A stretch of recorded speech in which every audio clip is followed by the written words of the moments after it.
Hey, how's it going? My name is Jonathan Grogan, and this is my weekly presentation for English 220. For my presentation, I had to read pages 106 through 140 of the book Red Shirts by John Scalzi. Now, I'll just get right into it. The main theme that I get from the passages that I read is basically predetermination. And I guess kind of ties in with fate. Do we have control over what we do? How much do our actions really change where we're going to? A lighter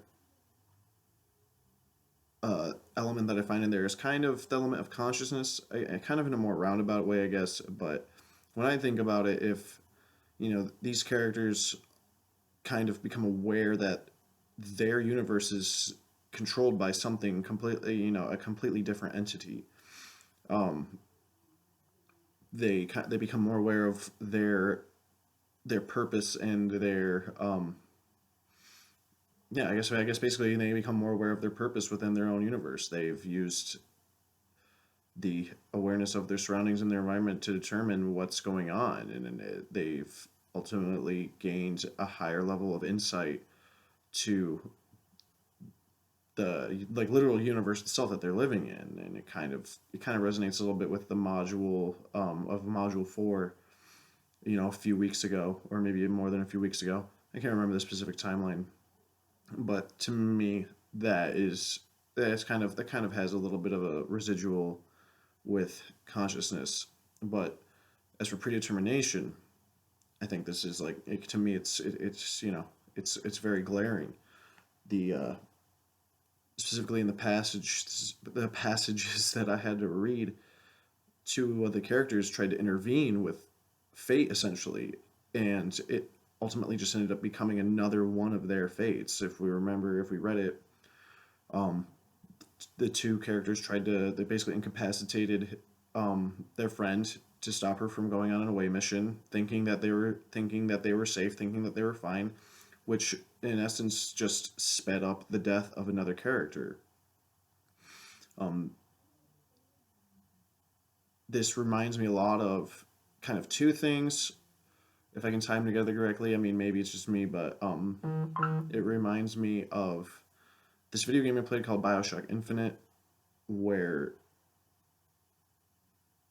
basically the whole arc of the story ends up being that it's kind of this time loop that you're stuck in as the main character, where all of this bad stuff's happening, and he's essentially trying to stop it.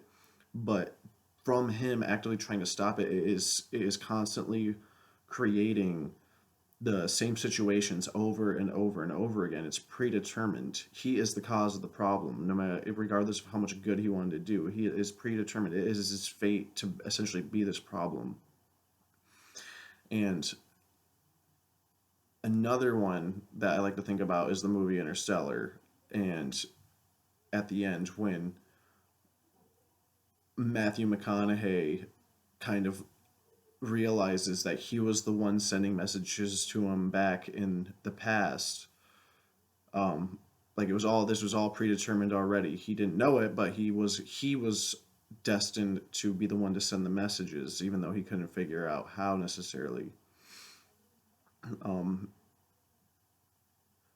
and I guess it's where I guess we can get into what would we talk about? What are we going to discuss?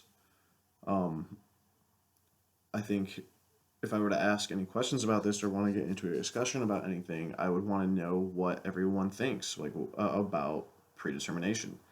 Do people does everyone believe that we have total control over what we do, and does it resonate in any way, or is every single action that we take simply just another part of our set path? And another thing I'd like to know is if we could, kind of get that third eye and be able to look at where our actions are going, would that change our behavior? Would that change our motivations? Would that change our outlook on anything? Or would we want to, or would we all want to just stay where we are and continue acting as we are, if it was even possible to do so? So I think that's about it. Thanks for getting through this with me, and I look forward to speaking with all of you in the comments down below.